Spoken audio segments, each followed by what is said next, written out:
During a family dinner, my sister took my 5-year-old daughter to the store to buy a birthday present. When she returned alone, I asked where my daughter was. And she sneered, "Oh, sorry, I must have forgotten her at the store." My mother backed her up. "Don't worry, you'll find her there eventually." My sister laughed. Maybe she'll learn not to steal my daughter's thunder. They hadn't wanted my child to upstage their daughter's birthday, so they left her at the store on purpose. One phone call later, everything unraveled. What happened to my family 3 months ago still feels unreal, but the fallout was, in my view, rightful consequence. This is long, but I need to tell it all. My name is Clara. I'm 32 and a single mother to the most amazing little girl, Laya. Laya turned 5 this past February, and she's the center of my life. Her father left when she was about a year old, so it's been just the two of us ever since. Family has always been complicated for us. My sister Taryn is 29, married to Noah, and they have a 7-year-old daughter, Madison. In my mother Ivy's eyes, Taryn has always been the golden child. First to marry, first to have kids, and that favoritism was obvious. I was the disappointment. A young single mom who couldn't keep a relationship. Ivy compared Laya to Madison constantly, praising Madison while putting Laya down. Taryn made passive-aggressive remarks about Laya's behavior, clothes, and achievement. I tolerated it because I wanted Laya to have a relationship with her grandmother, an aunt. I should have noticed sooner. At Madison's 5th birthday last year, Laya had made a homemade card and worked on it for hours. Ivy barely glanced at it. When Madison opened gifts, Ivy made a big show of each one. Laya cried because she felt ignored, and Taryn snapped at me to control my child, saying she was ruining Madison's day. I told myself Taryn was just stressed about the party. I was wrong. 3 months ago, we were at our monthly family dinner at Ivy's. It was a warm Tuesday in March. Laya was excited. She'd learned a new song at school and wanted to perform. She'd practiced all week and was proud. From the moment we arrived, something felt off. Taryn was unusually kind to Laya, complimenting her dress and suggesting they play together after dinner. Ivy was more attentive too, which I took as a sign things were improving. During dinner, Laya talked about her upcoming school play where she'd been chosen to be a flower in the garden scene. She was animated and proud. Madison, across the table, looked annoyed. Then Taryn made her move. "You know what, Laya?" she said with a smile that didn't reach her eyes. "Since you've been so good tonight, how about we go to the toy store and pick out a surprise?" Laya lit up. "Really? Can we, Mommy?" I hesitated. Something felt wrong, but my mother encouraged me. "Let Taryn do something nice. It's only 10 minutes. Taryn stood up, grabbed her purse. "Just us girls," she said. Against my better judgment, I agreed. "Okay, but only for a little while. Stay close to Aunt Taryn." Laya promised, and they left around 7:30 p.m. I stayed behind with Ivy, Noah, and Madison. Tidying up, an hour passed. Then 90 minutes, I called Taryn, straight to voicemail. Ivy waved it off. You know how she is. By 9:30 p.m., I was panicked. Laya had never been away from me this long. I called again, nothing. Then Taryn returned, alone, acting normal, a shopping bag in hand. The house fell silent. "Where's Laya?" I asked, barely audible. Taryn looked at me with cold indifference. "Oh, sorry, I must have forgotten her at the store," she said. My world froze. I asked again, "What do you mean you forgot her? Where is my daughter?" My mother replied, almost casually, "Don't worry, you'll find her there eventually." Taryn laughed. "Maybe she'll learn not to steal my daughter's thunder." It hit me. This wasn't a mistake. This was planned. They were sick of Laya getting attention at family events and decided to do something about it. I demanded answers, and Taryn admitted she was tired of Laya always being the center of attention. Ivy agreed, saying Laya was attention-seeking, and that Madison needed a chance. Noah looked uncomfortable and tried to intervene. Taryn snapped at him. I grabbed my purse and keys and demanded to know which store. "Target on Maple Street," Taryn said, as if giving directions. I drove there in a panic. At Target I found Laya at the customer service desk, crying. A kind employee, Patricia, had stayed past her shift to keep her calm. Laya ran into my arms and sobbed, "Mommy." Aunt Taryn said she'd go get the car and never came back. Patricia told me she'd tried calling the number Taryn gave. It was fake, and had called the police. Officers Nate Drummond and Thompson responded, and they were as outraged as I felt. Officer Drummond told me this was child abandonment, a felony in our state, especially for a child that young.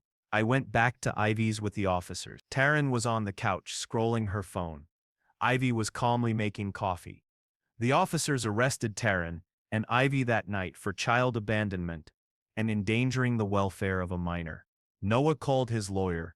I called mine. Laya and I went home and I held her all night. The investigation exposed how deliberate this was. Detective Sienna Blake led the case and interviewed everyone at the dinner. Noah, who at first protected Taryn, eventually confessed that Taryn had been complaining about Laya for months and had even said she wanted to take her down a peg. More damning, Noah revealed a conversation between Taryn and Ivy 3 weeks earlier, where Taryn said, "I'm going to teach that little brat a lesson she'll never forget." And Ivy replied, "It's about time someone did." Digital evidence was overwhelming. Taryn's browser history showed searches about child abandonment laws, how long you could leave a child, and Target's unattended child procedures. She'd even called Target anonymously to ask about their protocols. There was a practice run. She'd taken Madison to the same Target a week prior, and timed how long it took employees to notice an unattended child. Madison later told investigators her mother made her stand alone in the store, while Taryn watched from afar. It left her scared and confused. The investigation also uncovered emotional manipulation. Taryn had been making subtle remarks to Laya for months, telling her she was too loud or that she should be quiet like Madison. Laya's teacher, Miss Rodriguez, said Laya had become withdrawn at school, apologizing excessively, and asking permission to participate. Laya had mentioned negative things Taryn had said about her. That testimony showed a pattern of emotional abuse. Text messages and a group chat revealed detailed planning. Taryn wrote, "I'm going to take Laya to the store and just leave her there. Maybe being abandoned will teach her some humility." Friends responded that it sounded harsh. Others dismissed it. Ivy's phone records showed frequent calls with Taryn in the weeks before the incident. Ivy had kept a notebook tallying how much attention Laya received at family events, with entries like Laya performed her little song for 15 minutes while Madison sat ignored. Something needs to be done. Reading those notes made me physically sick. These were adults plotting to traumatize a 5-year-old because they felt threatened by her. The prosecutor, Megan Hollister, explained the legal stakes. Child abandonment is a third-degree felony in our state, punishable by up to 5 years in prison and fines. The endangering charge could add more time. As the criminal case moved forward, more relatives and former friends corroborated the pattern. Taryn's former friend, Maria Santos, said Taryn had expressed violent-sounding jokes months earlier about leaving Laya somewhere to teach her a lesson. Social media messages showed Taryn calling Laya the little princess and complaining about family gatherings being all about her. Ivy's involvement became clearer. Phone records in her notebook showed she wasn't a bystander. She was complicit. The evidence showed she had tracked instances where Laya received attention and discussed plans with Taryn. The narrative that this was a one-off lesson collapsed under the weight of messages, browser history, witness testimony, and the practice run. The whole experience was devastating. Laya was traumatized, and I had to pick up the pieces. The legal process was painful to live through. Family members testifying, seeing the people who should have protected my child sitting in handcuffs. But I also saw accountability. The police, the detective, and the prosecutor treated the case seriously and helped ensure the adults faced consequences for what they planned and did. The investigation also showed Ivy had been encouraging Madison to resent Laya. She told Madison that Laya was stealing the spotlight and that Madison deserved more attention.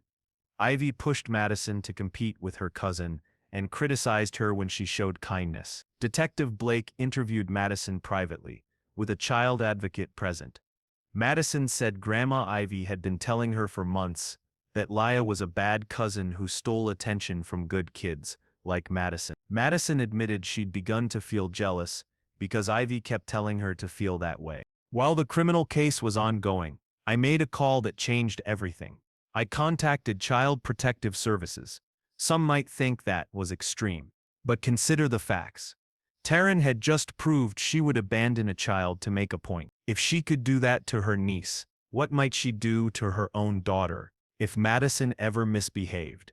The CPS worker assigned was Amanda Torres, and she ran a thorough inquiry. She interviewed Noah, Taryn, Ivy, Madison, Laya, and me, and reviewed the police reports, texts, and charges. Amanda's findings were disturbing. In her interview, Madison said Taryn had a pattern of using abandonment as a threat. She'd been told she'd be left somewhere if she didn't behave. Madison recalled one incident when Taryn drove her to a park, told her to get out of the car, then drove around the block to teach her a lesson. Noah, who works long hours and traveled often, hadn't been aware of most of this. When Amanda showed him the evidence, he was horrified. Teachers corroborated concerns. Madison's teachers reported anxiety, and that Madison said she feared being left behind if she wasn't good enough. One teacher said Madison cried when her mother was late picking her up because she feared being forgotten like Laya. Based on her investigation, Amanda recommended removing Madison from Taryn's custody temporarily, while the court evaluated the situation. The family court held an emergency hearing 3 days later, and placed Madison with Noah temporarily. Within 3 weeks, Taryn's life began to unravel. Noah filed for divorce and was granted temporary custody of Madison. He moved into a temporary apartment while searching for a permanent home. Madison started therapy to address the emotional abuse. Taryn faced charges for child abandonment and endangering the welfare of a minor, and after the CPS inquiry, additional counts for emotional abuse and making terroristic threats against a child. Her bail was set at $50,000, an amount Ivy couldn't cover. Ivy was charged as an accessory to child abandonment and endangering a minor. Her bail was $25,000. She mortgaged her house to pay legal expenses, but financial trouble was just beginning. Noah owned a small marketing company, and Taryn had been the business manager. When news of her arrest circulated, 3 major clients cut ties immediately to avoid association. Noah's business lost roughly 60% of its revenue overnight. Taryn, who worked as a dental hygienist, was placed on administrative leave, and the practice notified the state dental board, which opened an inquiry citing moral turpitude concerns. Ivy, a substitute teacher, was fired by the district and barred from future employment there. At 62, losing that job and the pension support devastated her finances. Taryn made matters worse herself. While out on bail and against legal advice, she posted on Facebook defending her actions, calling the charges ridiculous, and claiming she was trying to teach a spoiled child a lesson. The post went viral for all the wrong reasons. Screenshots spread, people expressed outrage, and a petition demanded maximum sentencing. Prosecutor Megan Hollister used the post as evidence of Taryn's lack of remorse and ongoing risk to children. At a later hearing, the post damaged Taryn's bail situation. The judge increased her bail and imposed stricter conditions, including supervised visitation only and a ban on social media. Taryn's criminal trial began 8 months after the incident.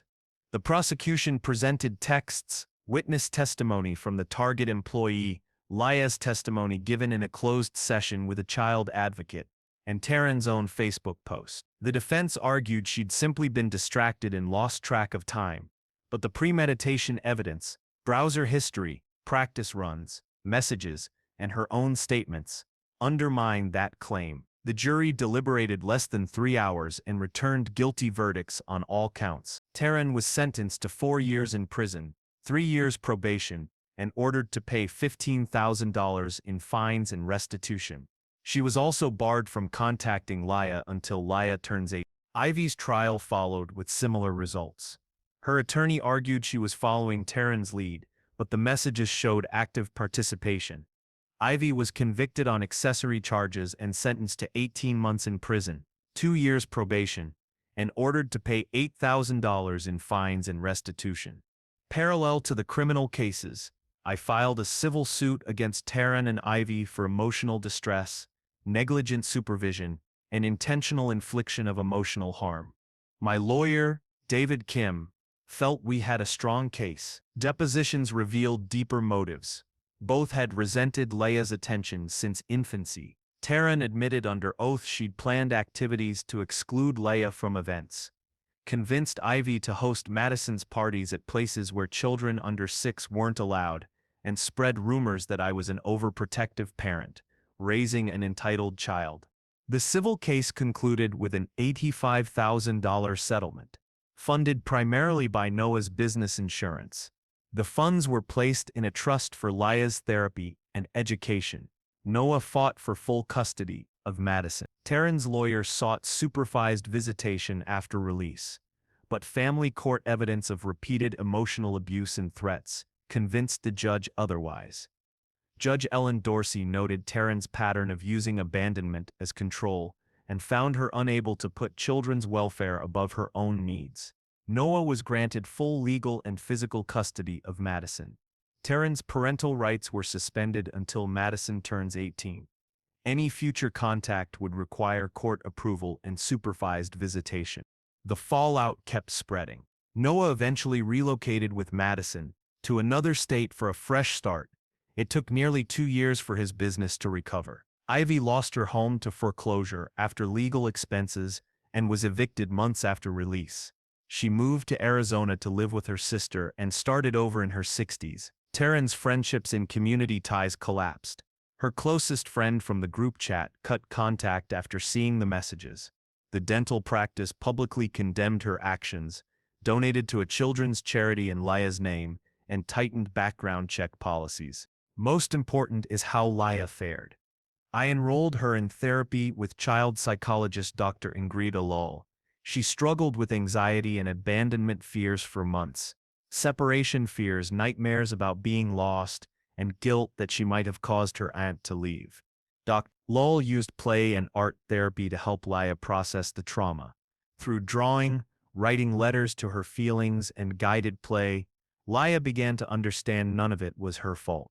10 months later, Leia is doing much better. She still has some separation anxiety, but is largely back to being cheerful and outgoing. She's thriving in first grade and has made new friends.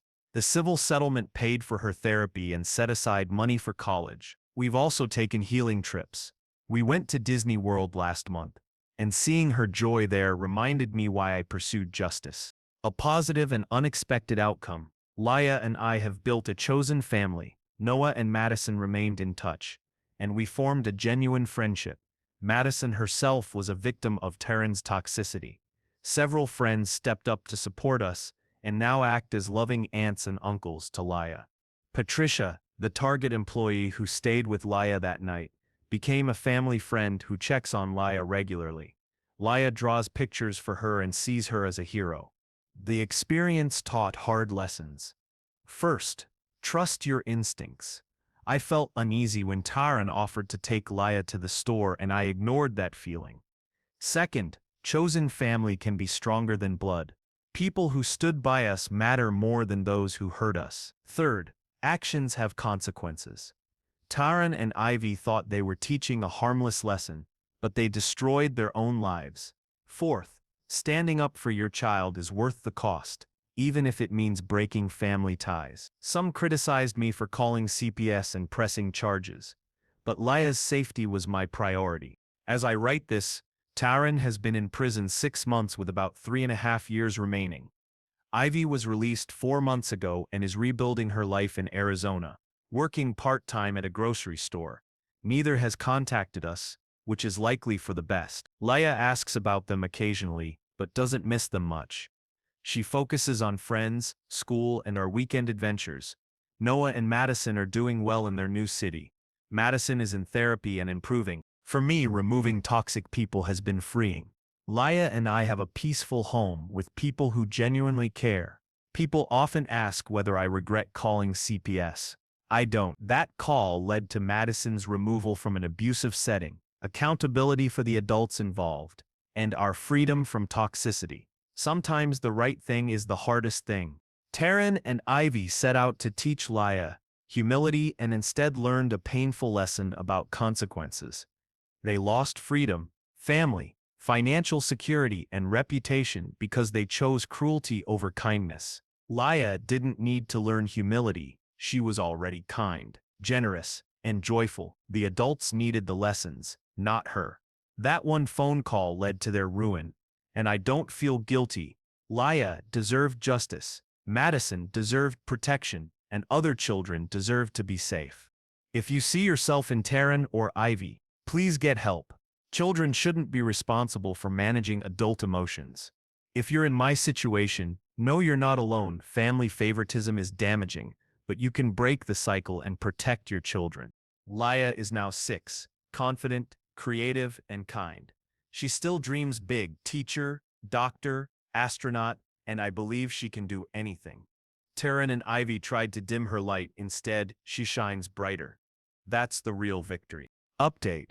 Last week, Laya brought home a school essay assignment about heroes. I expected a firefighter or a storybook character. Instead, she wrote about me. My hero is my mommy, because she keeps me safe even when scary things happen. When bad people tried to hurt me, she made sure they couldn't do it again. She tells me every day that I'm special, and I don't have to change who I am to make other people happy.